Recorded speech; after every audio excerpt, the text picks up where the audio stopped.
여러분 안녕하십니까?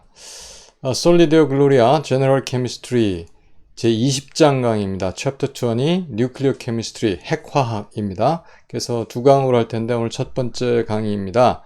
그래서 뉴클리어 리액션스 핵반응에 대해서 한번 살펴보도록 그렇게 하겠습니다. 그래서 일단 20장 내용이 뭐냐 하면 전반부 제1강에서 할 것은 핵반응, 뉴클리어 리액션에 대해서 할 거고, 다음에 이제 따라온 게 이제 방사성 붕괴, 핵들이 붕괴하거든요.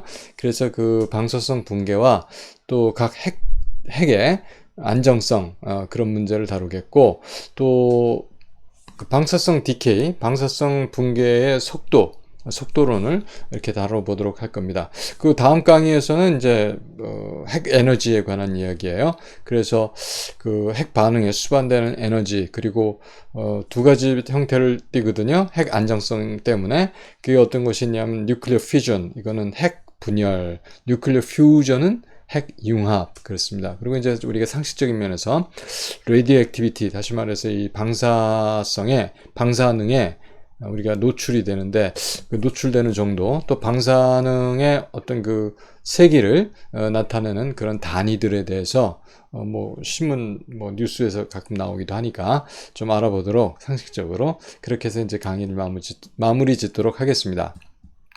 그래서 먼저 그 핵 반응에 대해서 살펴보겠습니다. 핵 반응에 대해서 살펴볼 텐데, 일단 레이저 포인터를 좀 가져와서요. 레이저 포인터를 좀 찾아서 사용하도록 하겠습니다. 그래서 여기 보면은 하이드로젠이죠.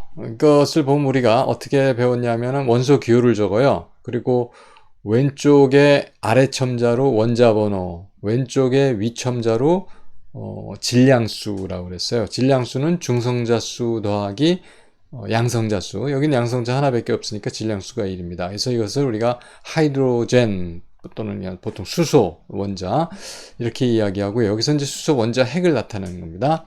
그 다음에 중수소라고 있어요. 중수소는 양성자 하나, 중성자 하나. 그래서 원자 번호 1이고 질량수가 2이고 보통 D로 씁니다만 여기서 그냥 H로 나타냈습니다.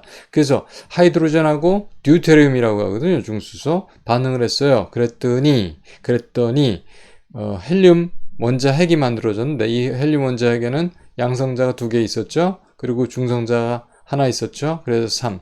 그래서 He, 그리고 원자 번호가 2인 He가 되겠고 질량수가 3인 이런 것이 만들어졌다. 자, 이렇게 핵과 핵이 만나서 핵이 다른 걸 만드는 이런 것을 우리가 핵 반응 이렇게 이야기합니다. 그리고 이제 여러 가지 용어들을 좀 알아야 되는데, 그 용어들이 이런 것이 있어요. 아이소토프, 뭡니까? 동위원소. 그래서 이거 동위원소는 원자 번호는 같은데, 그러니까, 원소 기호가 다 같죠. CCC. 그런데, 질량수가 다른 거예요. 그래서 카본 12는 질량수 12, 카본 13는 질량수 13, 카본 14는 질량수 14, 이런 것들을 우리가 아이소토프, 동위원소다 이렇게 이야기합니다. 그 다음에 이제 뉴클라이드라고 하죠. 뉴클레온 이렇게 얘기하는데, 이거는 핵의 종류가 있어요. 그래서 어떤 원자 핵이냐 하는 것을 말합니다. 그래서 아이소토프들이 여러 개 있게 되면 이런 거 원자 핵들을 뉴클라이드라고 하고, 아까 말했던 그 양성자는 프로톤이기 때문에 P를 쓰고요. 중성자는 뉴트론이니까 N을 쓰고요. 엘렉트론은 여기 하나 있죠. 엘렉트론은 E를 씁니다. 그리고 아래는 양성자의 숫자, 위에는 중성자의 숫자를 나타냅니다. 예, 중성자의 숫자 이렇게 나타냅니다. 아닌 것 같아요. 이거 지금 잘못됐네요. 그 질량수를 나타냅니다. 그래서 프로톤은 사실 1의 1이 되겠습니다. 그리고 뉴트론은 0의 1이 되겠죠. 사실 이거 고쳐야 돼요. 그래서 이런 것들을 핵자라고 합니다. 그래서 보통 우리가 이런 핵 반응을 케미칼 이퀘이션 하듯이 뉴클리어 이퀘이션, 그리고 여기서는 이제 탄소 카본 614이 카본 14이 그냥 카본 14 합니다. 왜냐면 6번은 똑같이 탄소는 다 6번이기 때문에 그것이 질소 14로 되면서, 그러니까 여기서 핵이 변했죠. 일반적으로 화학 반응에서는 핵이 변하지는 않습니다. 근데 변했어요. 핵 반응이기 때문에. 그래서 6에서 7로 갔으니까, 원자번호 하나 증가했는데 그러면 맞추려니까 하나 빼줘야 돼요. 그럼 뭐가 나온다? 전자가 하나 나온다. 이거 질량수는 없다고 봅니다.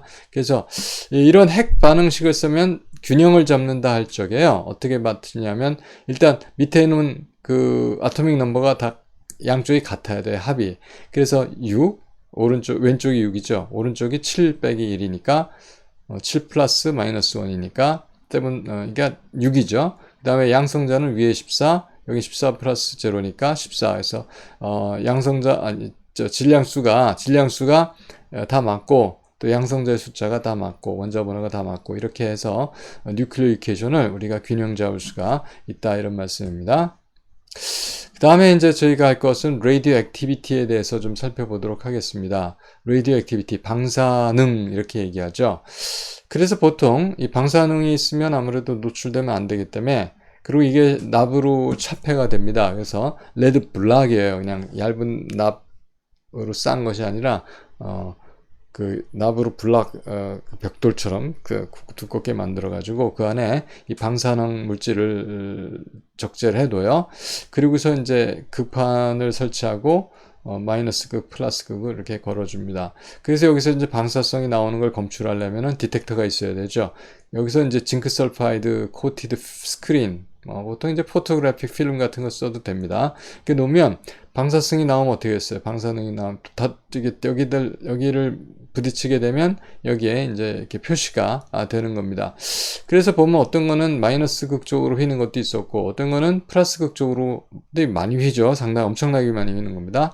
어떤 거는 그냥 직진해서 나오는 것도 있는데 이거는 차지가 없는 거고 이거는 이제 플러스 포지티브 차지를 갖는 거고 이것은 네거티브 차지를 갖는 것이겠죠. 그래서 이 발견된 순으로 그리스 알파벳이 알파, 베타, 감마, 델타, 엡실론, 제타 이런 식으로 가거든요. 그래서 이 알파를 제일 먼저 발견하는 걸 알파를 붙였고 다음에 발견된 베타를 붙였고 다음에 발견된 이제 감마 이런 순서로 붙였고 이 방사선이다. 그렇게 얘기를 했어요. 자, 그래서 알파 에미션, 알파 붕괴 또는 알파선의 그 정체가 뭔가 했더니 이게 헬륨 원자핵이었어요. 보통 알파라고 하지만 그래서 그러니까 전자가 없는 거죠. 헬륨 원자핵이었습니다. 그리고 이제 베타 에미션에 대해서는 이게 전자라고 하는 것이 알려졌고요. 이쪽에 가니까. 그래서 그 정체는 우리가 이제 전자 표시를 2에 마이너스 1에 0 이렇게 합니다. 그 다음에 감마 에미션은 이제 질량도 없고 전하도 없고 그러니까 보통 그냥 감마를 쓰는데 이것처럼 비슷하게 쓰려니까 0를 붙인 거고요. 그 다음에 이런 게 있었어요. 질량은 전자하고 같아요. 근데 차지가 1인 게 있습니다. 이거는 어디로 가겠어요? 이쪽으로 많이 휘겠죠. 이거하고 똑같은 정도로. 질량이 같으니까. 이쪽으로, 그러니까 우리가 볼 때는 이제 마이너스 쪽으로 많이 휘게 되는 게 이제, 그래서 전하가 플러스인 거니까. 우리가 이런 걸 양전자라고 말합니다. 포지트론. 그래서 기호는 2에 1, 0 하는데, 베타의 플러스, 베타 디케이인데 이건 양전하 디케이라는 거예요. 그 다음에 엘렉트론 캡처는 그냥 EC라고 합니다. 이건 핵이 전자 하나를 흡수하는 거예요. 그럼 어떻게 될까요? 전자 하나를 흡수하니까 원자 번호가 하나 준다 이렇게 되겠습니다. 질량수는 변화가 없다 이런 거죠. 자, 그래서 이런 예를 들어보면 우라늄 92에 238이 알파 분계라면 둘이 빠지겠죠. 왜냐 이게 나오니까 2에 4가 빠지겠죠. 그래서 U에서 2를 빼면 뭐가 90이 됐어요. 90인 게 토륨입니다. 그럼 위에서 4 빼는 게 234가 되는 거. 이런 걸 알파 분계라고 그러고, 그다음에 베타 에미션 하면 I 요드 53번은 맞는데 131에서 베타 분계라면 131은 똑같을 거예요. 왜냐하면 이거밖에 질량이 없는 건 아니지만 0으로 넣는 거니까. 그 다음에 여기서 마이너스 1이 빠지니까 하나 늘겠죠. 베타 분계를 하면 원자 번호가 하나 늡니다. 그래서 이게 n이 아니고요. 다른 건데 그렇습니다. 하여간 54번 이걸로 될 거고, 그 다음에 이건 고치도록 하세요. 그 다음에 이제 감마 에미션에서는 이제 원자핵이 변하지 않습니다. 핵자가 뉴클리온이 그대로 있고, 포지트론 에미션에서는 반대로 이게 이제 K가 포테시움인데 19번 맞죠. 그리고 이제 질량수 40인데 질량수 변화가 없으면서 하나가 줄죠. 1이 나와야 되니까, 포지트론이 나와야 되니까 말고는 되는, 자, 이런 걸 우리가 포지트론 에미션이라고 그러고, 엘렉트론 캡처는 우리가 수은이 있었고 이게 원자번호 80이고 197이에요. 엘렉트론 캡처는 197 그대로 있습니다. 그런데 엘렉트론 캡처하니까 이게 하나 줄죠. 그래서 79가 됩니다. 그러면 금이 나오는 것이다. 자, 이런 식으로 라디오 액티브하게 그것들은 알파 분계, 알파선, 베타선, 감마선, 양전자, 그 다음에 엘렉트론 캡처, 이런 것들이 이제 방사성 활동이 되겠습니다. 그 다음에 저희가 3절에서 다뤄볼 거는 뉴클리어 스테빌리티, 핵의 안정성에 관한 이야기입니다. 좀 빠르죠, 진도가. 네, 조금 숨 한번 쉬고 나가도록 하겠습니다. 예. 그래서 어떤 걸 해봤냐면, 여러 가지 핵자가 많아요. 핵자가 굉장히 많아요. 핵자라기보다도 뉴클라이드가 많죠. 핵자는 이제 양성자, 중성자 이런 거니까, 핵종이 그렇게 많아요. 그래서 원자 번호가 뭐 1번서부터 뭐 120번까지 쭉 간다고 그러고, 이렇게 가로축으로 나타나고요. 세로축에 질량수를 나타내요. 그래서 핵종마다 해당하는 원자 번호에 또 질량수를 이렇게, 아니죠, 질량수가 아니고 이게 중성자수. 그러니까 원자 번호는 양성자수가 됐고, 세로축은 중성자수를 나타냅니다. 근데 스케일이 지금 똑같은 게 아니고, 하나는 10씩 올라갔고 하나는 20씩 올라갔어요. 왜냐면 중성자가 많거든요. 그래서 1대1 라인, 중성자 하나 대 양성자 하나, 뭐 양성자 여기서 80개에다가 중성자 80개, 뭐 100개 중에서 양성자 100개, 여기 포인터 있는데요. 제가 중성자 100개, 펜을 좀 가지고 해보도록 그렇게 하겠습니다. 그래서 뭐 이렇게 아까 100개 100개 이런 식으로 자, 이런 것을 1대1 라인이죠. 중성자 1대 양성자 1. 그런데 보통 핵종들이 이 위쪽에 많아요. 다시 말해서 중성자를 더 많이 가지려는 경향이 있고, 그래서 여기서 파란 색깔로 나타난 이 부분에 대해서는 뭐냐면, 이것이 그래도 비교적 관측될 수 있는 정도의 안정한 그런 핵종들을 나타내는 겁니다. 그런 게 몇 개나 있냐? 한 3,600개 이상 돼요. 많죠. 예. 보통 우리가 92번이 자연계에서 관찰되는 우레늄이고, 뭐 지금 119개 이렇게 우리가 알려진 원소 있다. 이제 그렇게 생각을 하는데, 실제로 이제 이런 핵종들은 관찰되는 거는 약 3,600개 정도 된다는 겁니다. 그래서 여기 있는 것을 우리가 뭐 안정된 섬이다, 아일랜드 오브 스테빌리티 그러는데, 이게 이제 원자 번호로 치면 114번 근처고요. 여기 중성자 숫자로 치면 84개 정도 뉴트론이 있는데, 이 부분이 이상하게 굉장히 안정돼요. 이 핵들이. 그렇죠? 그래서 이게 뭐 관찰될 수 있을 정도로, 이게 1999년에 처음 발견했는데, 하여간 좀 특이한 현상이고, 보통은 이제 대부분 다 중성자가 양성자 숫자가 더 많은 것들이 많이 있습니다. 그리고 이 밖에서는 이건 잘 관찰이 안 돼요. 그러니까 불안정하기 때문에 금방 없어지기도 하고, 하여간 우리가 인류가 관찰할 수 있을 정도로 안정한 것들, 다만 몇 시간이라도 있는 거.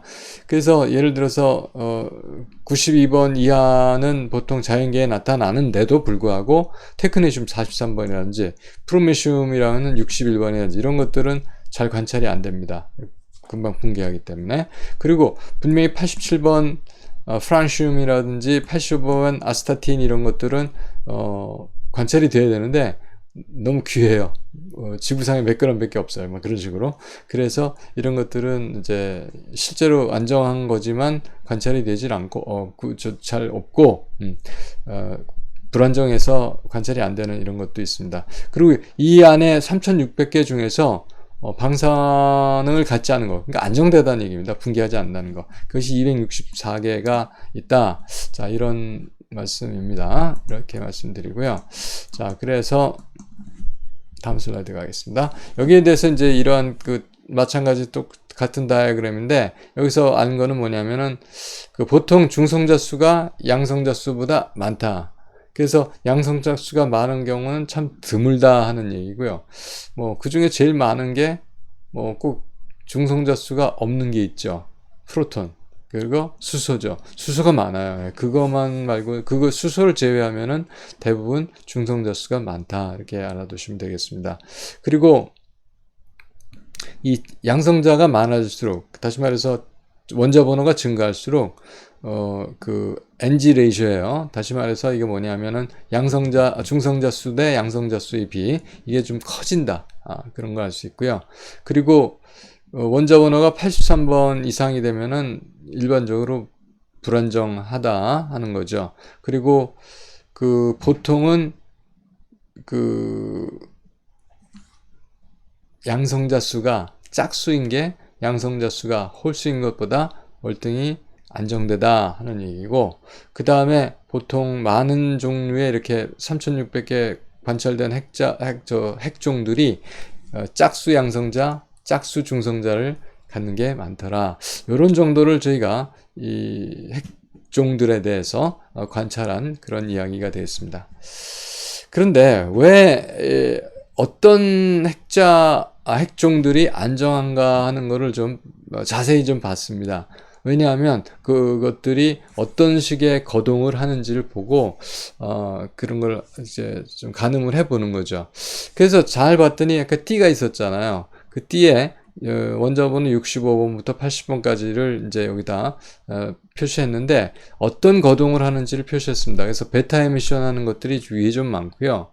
그 다음에 레디오 액티브하지 않은 것들이 여기 있고요. 그러니까 이게 안정되다는 얘기죠. 이 진한색, 파란색이. 그러면 주로 이거보다 위쪽에 있는 것들은 이제 베타 분계를 하고, 그 밑에 있는 것들은 여기 뭐라고 되어 있냐면 포지트론, 그 양전자를 방출하거나 아니면은 엘렉트론 캡처하거나, 그러면 다 어떻게 하겠어요? 이쪽으로 갈 수가 있겠죠. 그 다음에 더 아래쪽에는 알파 분계를 많이 한다, 이런 거를 이제 관찰을 했어요. 그러니까 그 밴드가 그냥 있는 건 아니란 얘기죠. 그래서 보통 베타 에미션을 하게 되면은 아까 이거 했던 건데, 이거 여기도 안 고쳐졌네. 제가 이거 카피 한 번 만들어 고쳐서 그랬습니다. 예, 고치도록 하겠습니다. 죄송합니다. 그 다음에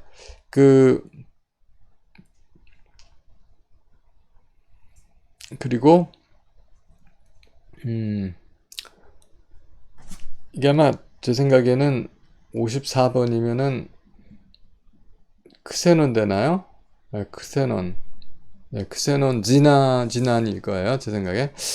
그리고 그 다음에 알파 에미션, 그래서 여기는 이제 주로 베타 분계를 이렇게 하는 것이고, 여기는 이제 알파 분계하는 것들은 주로 이제 아까 봤던 우라늄에서 토륨 나오고 헬륨 원자핵 나오는 거, 알파 파티클 나오는 거. 자, 이거 이렇게 되죠. 자, 이거는 주로 보면은 예를 들어서 이 위치에 있었다 그러면은 원자 번호가 2개 줄어요.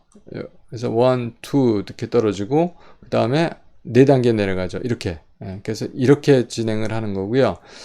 베타 분계를 하면 어떻게 됩니까? 그냥 원자 번호만 하나 늘어나는 거죠. 이쪽으로 진행을 하는 거죠. 어쨌든 여기서 보면은 이쪽으로, 가운데 쪽으로 움직이는 겁니다. 여기는 좀 그걸 설명하기는 어렵지만 하여간 이쪽 밑에는 불안정하면 바로 질량수를 많이 줄이는 게 필요하다 하기 때문에 이제 그런 경향을 보였던 것 같고, 그 다음에 포지트론 에미션, 양전자 하면은 원자 번호가 주니까 거꾸로 이쪽으로 가는 거겠죠. 한 칸 이쪽으로 옮겨가는 거고, 그 다음에 엘렉트론 캡처라도 뭐 마찬가지로 한 칸 올려가는 거고, 그러니까 여기 있었으면 만약에 이쪽으로 이동하는 이제 그런 것을 볼 수 있겠다 하는 겁니다.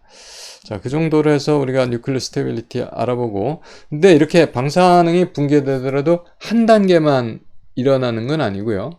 여러 단계가 이렇게 계속해서 이제 일어납니다. 이런 것을 뭐라고 그러냐면 radioactive decay chain이라고 그래요.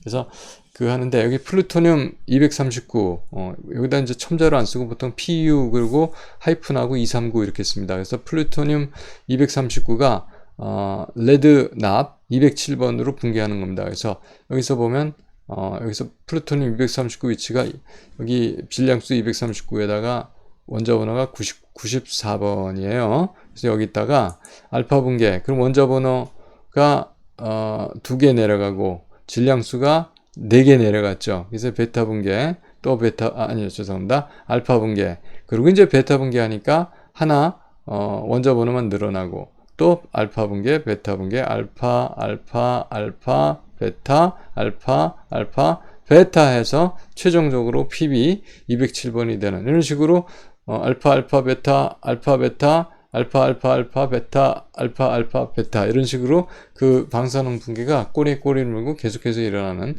물론 방광기는 다 다릅니다. 자, 그런 식으로 체인 양상을 띈다는 겁니다. 자, 다음은 저희가 다뤄야 될 것이 뭐냐 하면은 그 속도론이에요. 속도론 우리 반응 속도론 몇 장이었죠? 14장이었습니까? 14장에서 반응 속도론을 했습니다. 그때 이제 1차 반응, 2차 반응, 0차 반응 이렇게 우리가 공부를 했었는데, 이 레디오 액티브 디케이는 원자의 핵이 하나가 있다가 다른 걸로 변하는 거죠. 그러니까 A에서 A가는 그러니까 반응물이 있다가 생성물이 되는 바로 그런 거죠. 그러니까 보통 이게 1차 반응, 그리고 여기는 뭐 메커니즘이 뭐 충돌하고 그런 건 없어요. 그러니까 다 엘리멘터리 프로세스로 취급을 하는 겁니다. 아주 단순한 1차 반응이 되겠습니다. 그래서 디케이 레이트는 원래 n개가 있었는데 시간에 따라서 n이 없어지는 거죠. 붕괴니까. 예, 그래서 마이너스 dndt를 우리가 decay rate로 정의했고, 이것이 1차, n에 대해서 1차, 비례상수 k. 여기서 이걸 속도상수라고 안 그러고 decay constant라고 말합니다. 붕괴상수. 예, decay constant. 자, 그래서 우리가 변수를 한쪽으로 이렇게 몰아주면 n은 n대로, t는 t대로 이렇게 간다는 식이 됐고, 양쪽을 적분하면 n분의 1 적분하니까 ln 나오죠. ln이 t equal 0에서 t equal t까지 적분한다. 그러니까 n0에서 n까지. 그래서 ln-ln0 됐고, 이쪽은 마이너스 kt죠. 왜냐면 t가 t일 때에서 t가 0일 때에서 t가 t일 때까지니까, 그래서 마이너스 kt 이렇게 됐습니다. 자, 이게 로그식인데, 로그는 우리가 다 뭘로 만들 수가 있어요? 일단 이거는 로그 마이너스니까 n0분의 n이 되죠. 로그를 베끼니까 이걸 2의 마이너스 kt 승하죠. 그럼 n0분의 n 이퀄 2의 마이너스 kt니까 우리가 그냥 한 줄로 잘 보기 좋겠어서 n은 n0 2의 kt. 이건 exponential decay라는 그런 속도 법칙입니다. 적분 속도 법칙이. 그 다음에 이제 속도 법칙에서 우리가 또 했던 게 하프라이프 해야 돼요. 그래서 하프라이프를 여기서 하면 t equal 0일 때 n0 그게가 있었는데, t equal 타우, 하프라이프가 하면 반으로 줄죠. 2분의 1 n0죠. 자, 이 식에서 2분의 1 n0 ln은, 그죠? ln-n0. 자, 이거 빼주니까, 2분의 1 n0를 n0로 나누는 거네요. 2분의 1 남고, 2분의 1 ln은 마이너스 ln2죠. 그래서 마이너스 ln2가 마이너스 k 타우하고 같다. 그러면 플러스로 고쳐주고요. 타우는 어떻게 됐습니까? k분의 ln2죠. 타우는 k분의 ln2. 근데 ln2가 0.693이에요. 그래서 타우는 k분의 0.693.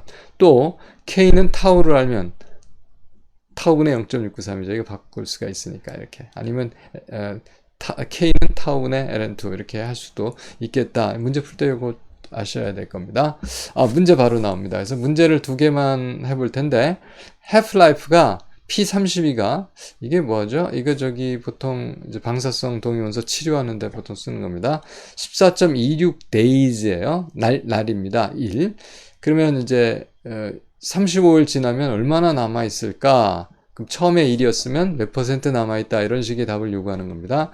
그러면 여기서 반감비를 줬어요. 그러면 K 알 수 있죠. 왜?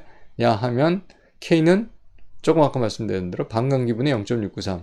그래서 반감기가 14.26 데이니까 여기다 집어넣으면 이거 계산하면 4.860 곱하기 10의 2승, 데이가 밑에 있었죠. 데이 마이너스 1승이죠. 이게 붕괴 속도 상수, 붕괴 상수, decay constant가 됩니다. 자, 그럼 식을 구할 수 있죠. ln n0분의 nt, 현재 t일 때 equal kt인데 k 값을 여기서 구했어요. k 집어넣고 시간이 35 되어 있습니다. 근데 마침 붕괴상수를 데이 마이너스 1승으로 구했으니까 데이 여기다 집어넣으면 이게 없어질 겁니다. 자, 그렇게 해서 계산했더니 마이너스 1.7이에요.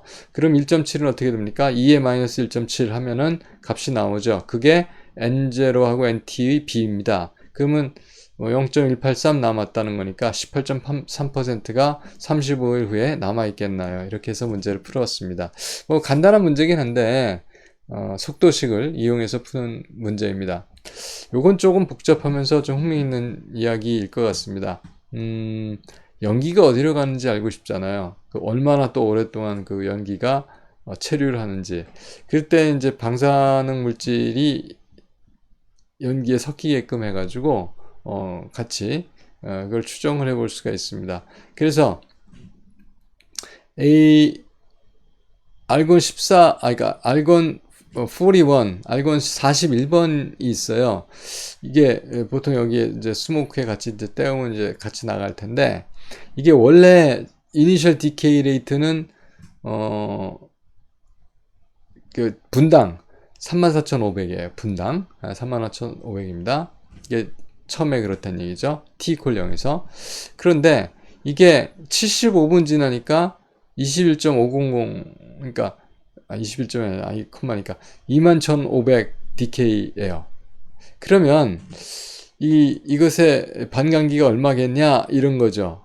그러면 일단 시간을 줬고 두 점을 줬으니까 K를 구할 수 있습니다. 시간이 두 점이 아니라 시간 두 점에 대해서 그 레이트를 줬으니까. 왜 그러냐면 그 원래 레이트가 뭐에 비례했어요? 있는 핵종의 숫자에 비례했죠. 그러니까 핵종의 숫자의 비는 레이트에 비하고 같아요. 그래서 N0분의 NT는 초기 속도분의 현재 속도, LNN은 취해줍니다. 초기 속도가 34,500, 현재 속도가 21,500 per minute인데, 위에도 미니트, 밑에도 미니트니까 그냥 그 상쇄가 되겠죠. 근데 이거는 미니트로 나오겠죠. 여기서 미니트 단위를 쓴 거니까. 그래서 이거를 구해주면 되고, 이건 숫자입니다. K 이퀄 마이너스 K 75 미니트예요. 그래서 여기서 K를 구하면 6.31 곱하기 10은 마이너스 3승, 그리고 이 K를 구한 거는 이거가 숫자인데 75분으로 나눈 거잖아요. 그래서 단위는 per minute가 되겠습니다. 자, 그래서 K를 구했어요. 그러면 반감기는 타우는 K분의 0.693. 그래서 K 집어넣고 0.693 나누니까 110분이 나오죠. 이게 미니트 단위로 나오게 됩니다. 자, 그렇습니다. 다음에 이제 저희가 속도론하고 관계돼서 다룰 이야기가 뭐가 있냐면은 이 라디오 메트릭 데이팅이라고도 하고, 이게 여기서 이제 우리가 추적하는 표적자가 카본 14이기 때문에 C14 데이팅이라고도 합니다. 이게 무슨 일이냐면요. 아까 맨 처음에 이 반응을 봤었는데, 질소 14가 나이트로젠 14이 중성자를 만나요. 그러니까 이 대기권에서 나이트로젠이, 이거 보통 질소 원자 핵이에요. 이게 중성자는 이제 코스믹 레이, 그러니까 우주선 속에 있는데, 이거 맞게 되면 이게 카본 14이 되면서, 그러면서 14 같죠. 이건 일이 있어야 되죠. 중성자니까. 이렇게 양성자로 하나 나옵니다. 뭐 그건 다른 반응을 했고. 그래서 이것이 대기권에 있게 돼요. 대기권에 있는데 이것의 붕괴 속도가 반감기가 5715년입니다. 그러면서 이게 다시 붕괴를 하게 되면 나이트로젠 14 되면서 베타 붕괴를 하겠죠. 그래요. 그래서 이게 반감기가 5715년인데, 그런데 이것이 계속 만들어지면 얘가 다시 이걸로 돌아가겠죠. 그래서 만들어지는 비가 있고 이게 돌아가는 비가 있어서 정상 상태, 이 카본 14이 농도가 변하지 않고 유지되는 점이 됩니다. 그렇죠? 한쪽이 빠르면 하나가 많아지고, 또 많아지면 이게 붕괴를 또 할 테니까, 빨리 할 테니까. 그래서 보통 자연계에 일반적인 탄소 대비 C14이 존재비가 약 12승분의 1 정도 되게끔, 미량이지만 이 정도가 계속 유지가 돼요. 이것이 이산화탄소의 형태로 돼 있고 광합성을 할 거고, 동물들이 먹고 식물들도 먹고 광합성을 하니까 그거 갖고 자라고 해서, 이것이 살아있는 동안, 숨을 쉬고 살아있는 동안에는 계속 이산화탄소 교환을 하고 하기 때문에 이것이 C14의 양을 일정하게 유지를 하고 있어요. 살아있는 동안 이거는 그러니까 계속 자연계하고 평형을 이루고 있는 겁니다. 그런데 죽으면 더 이상 자연계하고 물질 교환을 하지 않죠. 물질 교환을 하지 않으면 지가 딱 죽었을 때 가지고 있었던 C14밖에 없어요. 그럼 이건 붕괴를 하면 점점 없어지는 겁니다. 그렇죠? 그러면 초기 단계에 있던 양에서 나중에 있는 양을 보면 얼마 정도 지난지를 알 수가 있거든요. 근데 이제 초기 단계 양은 알 수가 없죠. 그런데 뭐가 같다고 그랬어요? 처음에 있던 양과 현재 양의 비는 초기 상태의 분기 속도와 현재 있는 거의 분기 속도를 보면 돼요. 자, 그래서 C14에서 나오는 베타 분기 정도를 관찰을 하면 초기 보통 일반적으로 자연계에서 살아있는 것들은 분기 속도가 분당 또 1g 샘플당 15.3개거든요. 분계가. 그럼 죽게 되면 이거 더 이상 없으니까 이게 줄어들죠. 그래서 얼마나 이거에 대해서 작으냐를 보면 얼마나 오랜 시간이 지났느냐 하는 걸 알 수가 있다. 그래서 보통 우리가 5만 년까지 5만 년 이상 되는 건 안 돼요. 이제 정확도가 보통 1000년짜리 아니면 뭐 2만 년 정도 되는 거를 분석을 하는데 뭐 플러스 마이너스 200년 정도로 해서 우리가 카본 14 데이팅으로 관찰할 수 있다. 이런 것이 이제 C14 데이팅에 관한 이야기입니다. 그래서 문제가 하나 있는데 이게 뭐냐면 Shroud of Turin이라고 그러는데 튜린이 이제 다른 말로 토리노예요. 아마 도시 이탈리아 도시를 같은데 슈라우드가 뭘까요? 우리나라에서 말로는 연포예요. 연포하니까 뭐 저기 도시 저기 무슨 뭐 성산포 이런 데가 아니고 연포가 우리가 염습한다고 그러는 사람이 죽으면 이렇게 시체를 쌓는 그 포대기 같은 거 연포라고 그래요. 이것은 뭐라고 하더라? 아무튼 이게 수위 같은 건데 제일 큰 거예요. 제일 마지막에 쌓는 그겁니다. 그래서 이제 이 토리노의 수위 보통 이렇게 얘기하죠. 이제 보통 카톨릭 약간 교회 계통에 있는 사람들은 이걸 성의라고 얘기합니다.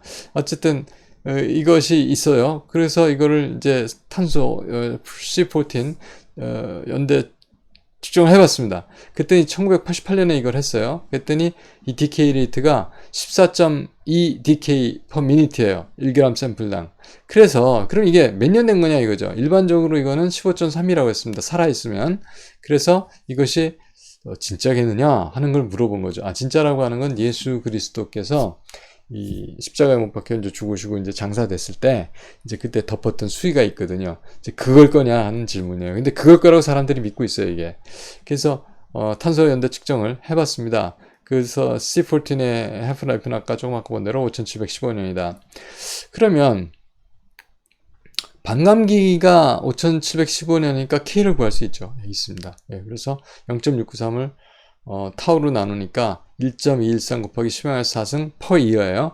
이게 지금 year로 돼 있기 때문에 이것도 year입니다. 그 다음에 그러면 ln n제로분의 nt는 마이너스 k t죠. 그래서 t를 구하는 건데 nt나 n제로 알고 있어요. 왜 그러냐면 초기 속도 여기서 줬고 초기 분계 속도, 현재 분계 속도 14.2하고 15.3을 나눴습니다. 그래서 이렇게 됐고 equal k 집어넣고 t를 구했는데 t를 구했더니 615 나왔습니다. 그러니까 이거는 예수님이 덮었던 거면 최소한도 2000년 가까이 됐어야죠. 그래서 그런데 이렇게 됐어요. 그래도 아직도 이것이 성의가 맞다고 주장을 합니다. 왜냐하면 뭐 믿음의 코드다 이렇게 생각할 수 있는데 카톨릭 중에서 말하는 거는 이때 이 샘플링 할 때 잘못이 있었다는 거죠. 샘플링 할 적에 예를 들어서 나중에 기운대라든가 이렇게 패칭을 한다든가 또 이것이 이제 쭉 오면서 그 사람들이 자꾸 만지고 그러면서 이제 좀 변성이 된 부분, 그러니까 뭐 오감 같은 거라든지 또는 여기 어떤 그 박테리아 같은 게 기생을 해가지고 그 연대 추정이 불가능하게 만든 부분도 있다 이렇게 이야기를 합니다. 그래서 뭐 이것은 어떻게 우리가 얘기를 해야 되냐면 우리가 취했던 샘플의